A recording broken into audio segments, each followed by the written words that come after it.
So with this type of enclosure from ORICO, this one with a maximum capacity of 44 terabyte of memory. This is primarily for keeping things, large files, archiving your work and all that in a separate device that is separated from what you use every day. And the operation is very easy. You have the light indicator for disk 1, disk 2 and the power.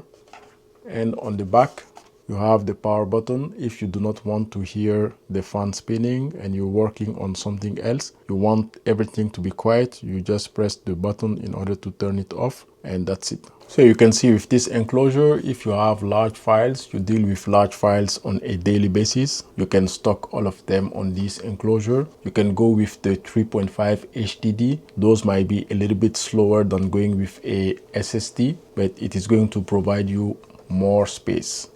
If you go the SSD route, you're going to have more speed in about 300 megabytes per second for writing and reading, which is excellent, very good for a 5 gigabyte per second enclosure.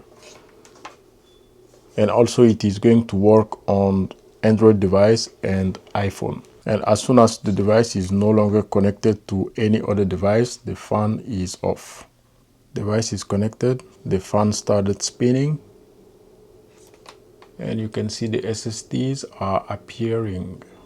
So those are the SSDs that I installed on this ORICO enclosure.